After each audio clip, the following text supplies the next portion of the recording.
Em 1968, durante a ditadura militar brasileira, foi decretado o Ato Institucional número 5, o AI-5, que deu início ao período mais restritivo e duro do regime. Entre as medidas adotadas, a censura da liberdade de expressão foi uma das mais marcantes. Obras culturais como filmes, livros e músicas precisavam de uma aprovação prévia do governo para circular. E vocês têm noção disso, mano? No caso das canções, pessoas eram contratadas para avaliar as letras e decidirem se as músicas poderiam ou não serem reproduzidas. E assim, as justificativas eram toscas, manos, e variavam desde fere a moral e os bons costumes, até simplesmente falta de gosto, tá ligado? Tipo, não curti da música, vou censurar. Só que assim, quando falamos de ditadura militar, estamos falando de pessoas que foram torturadas, exiladas em outros países e até mesmo executadas. Fora que rolava toda uma manipulação do governo em canais abertos, mascarando tudo isso que acontecia. Só que assim, alguns artistas, para driblar essa censura, usavam de metáfora, recursos sonoros e palavras de duplo sentido, escondendo sua crítica e revolta ao regime. Acontecia de a canção ser aprovada, mas depois eles perceberam a real intenção do artista e proibir a canção. Agora que você já tem um pouquinho de noção de como era e o que os artistas precisavam fazer para burlar essa censura, iremos te mostrar músicas que foram censuradas, músicas que passaram despercebidas e depois foram proibidas, e por fim, músicas que sambaram na cara do regime militar e jogou na cara deles a revolta.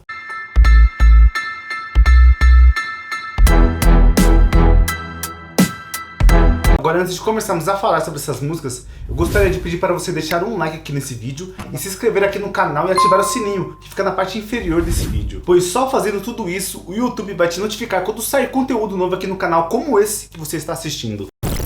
Considerado um hino de resistência contra a ditadura, a canção foi apresentada em um programa de TV da Globo em 1968. Porém, de acordo com o diretor-geral da Globo, a censura proibiu a emissora de dar o primeiro lugar para a música de Geraldo André, o que deixou os telespectadores revoltados, já que a canção era a favorita. Caminhando e cantando e seguindo a canção, somos todos iguais, braços dados ou não.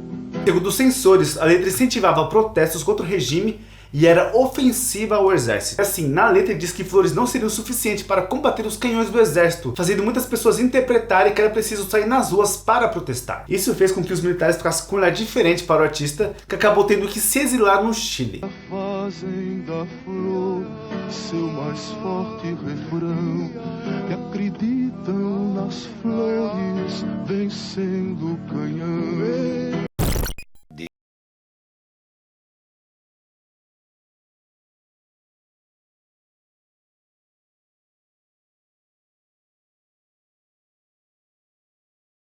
Escreveram juntos uma das grandes músicas do samba paulista. Tiro ao Álvaro, inclusive, já foi gravada por grandes nomes da música brasileira, como Elis Regina e Demônios da Garoa. Contudo e entretanto, essa música foi pega pela censura da época, que dizia que essa música tinha falta de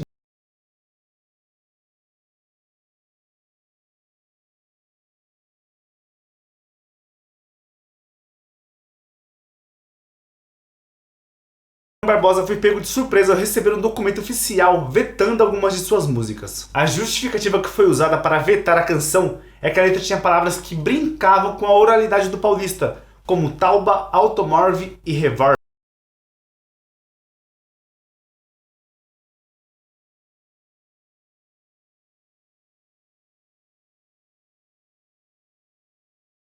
Notar, ficou claro que o contexto sociocultural da canção teve que ser deixado de lado para a canção ser liberada. A Dona Irã teve que reescrevê-la sem os erros de português, o que transformou a canção de Tiro ao Álvaro para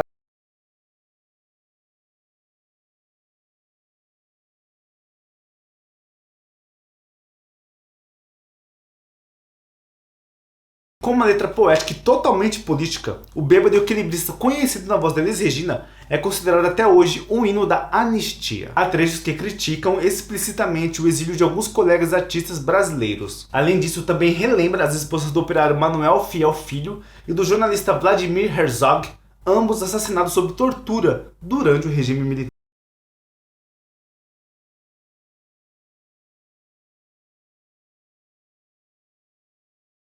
João Bosco e Aldir Blanc, e foi originalmente feita para homenagear ao Charles Chaplin, que havia falecido em 1977. A música então faz um protesto pela volta de todos os exilados e perseguidos, só que pelo ponto de vista de um personagem chapliniano, no caso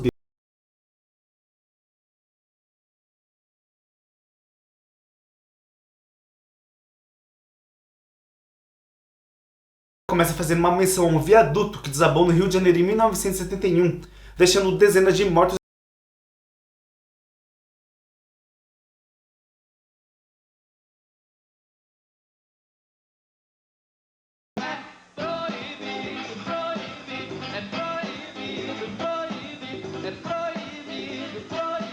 Olha, o Caetano Veloso foi um dos artistas mais ousados na época do regime militar e por conta disso, ele acabava sendo alvo dos dois lados. A direita não concordava com o seu estilo e suas críticas ao conservadorismo, já a esquerda não concordava com seu estilo diferente de criação usando guitarras elétricas. Proibido Proibir foi recebida com muito protesto, vaia e um discurso extremamente acalorado por parte do Caetano. O pessoal ali meio que não entenderam o que ele quis dizer e começaram a arremessar verduras e frutas no palco.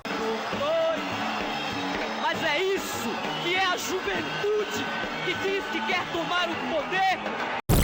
Agora, essa próxima música, dependendo do grau escolar que você está, ou se você já terminou pelo menos o ensino fundamental, provavelmente você já deve ter estudado a linguagem, as metáforas e intenções dessa música, porque eu lembro assim, claramente, as aulas que eu tive sobre essa música. Como beber puta. Essa canção foi composta pelo próprio Chico e seria cantada junto ao Gilberto Gil. Porém, quando foram tentar apresentá-la em um show em 1978, tiveram seus microfones desligados, mano. Depois disso, Gilberto Gil nunca mais regravou. Cálice, cálice, cálice, Pai, afasta de mim esse cálice. Chegou menos Entretanto, Chico a registrou e lançou em seu disco Chico Buarque, lançada no mesmo ano. Esse monstro da lagoa. O refrão é uma passagem bíblica, mas com uma pequena alteração. A referência é feita de um jeito bem interessante e aparentemente católico, porém na real é uma crítica direta ao regime. Então foram as duas coisas, a ideia do tormento, né, do sofrimento e físico e enfim pela tortura e a censura com o cálice do calar-se, do verbo cálice de Jesus e o cálice do verbo calar-se. A ideia do cálice, que é um instrumento da igreja, é nada mais nada menos que um jogo do compositor para driblar essa censura. Inclusive, a metáfora cálice é apenas utilizada no refrão em poucos versos. Afinal, cálice na verdade vem do verbo calar-se, tipo calar a boca mesmo, tá ligado? O cantor ainda aproveita o jogo de palavras para estender a ideia que o cálice é manchado de sangue, vindo da repressão imposta pelo do Chico Buarque, que quase passou despercebida pelo pessoal que trabalhava na censura. Isso porque ele disse que a letra era apenas sobre um casal.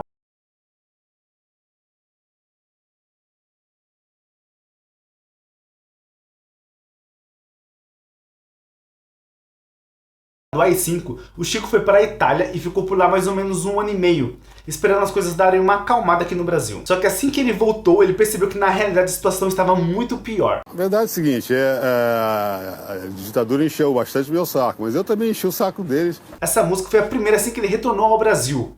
E de fato ele achou que não colaria a desculpa que ele deu dizendo que a canção era sobre um casal. Porém, para a surpresa dele, eles não perceberam o real significado e a música foi liberada e vendeu mais de 100 mil cópias rapidamente. Claro que depois a censura viu a cagada que fizeram e vetaram a música tirando das rádios. Mas até aquele momento já era tarde demais, o som já tinha caído na graça do público e até hoje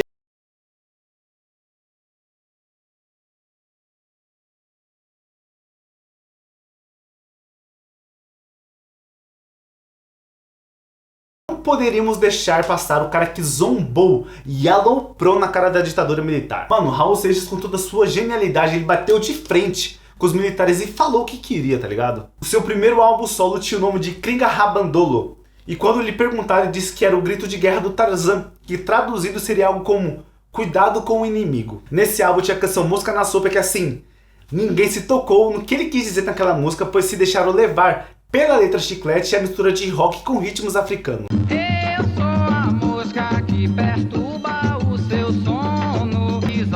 De fato, parando para analisar a letra, e como estava naquela época, poderíamos perceber que a mosca é uma figura de linguagem para falar dos revolucionários contra o regime. Inclusive na hora que ele fala, e não adianta vir me dedetizar, pois quando você mata um, vem outro em meu lugar, ele quis dizer que mesmo com os esforços de exterminar a oposição, a luta continua e sempre vai aparecer pessoas novas que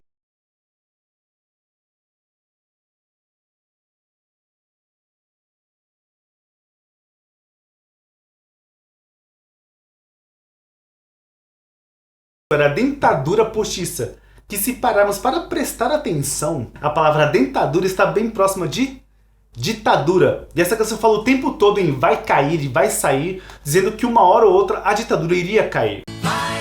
A estrela do céu, a noite no mar, o nível do gás. Só que assim, apesar de ter essas duas músicas, o que de fato deixou a censura com uma pulga atrás foi o fato do título do disco e uma revista que via junto com o disco dizendo sobre uma tal sociedade alternativa. Se você não está dentro da sociedade alternativa, a sociedade alternativa sempre esteve dentro de você. Viva!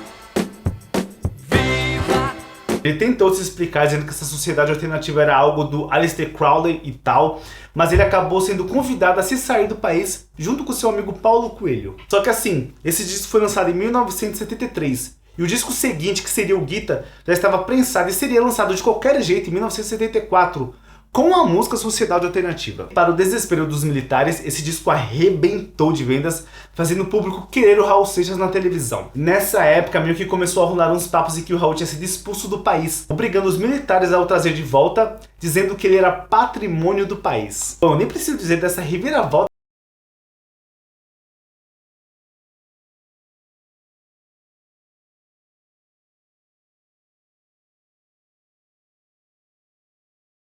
Vídeo falando de músicas que tiveram relação com a ditadura militar no nosso país. Espero muito que vocês tenham gostado, que tenham consciência do quão horrível foi essa fase no Brasil. Assim, muitas pessoas morreram e foram torturadas para termos um país no qual temos hoje em dia, no qual podemos falar o que pensamos e nos expressar da maneira que queremos. Então fiquem bem e com muita consciência na cabeça de vocês, tá?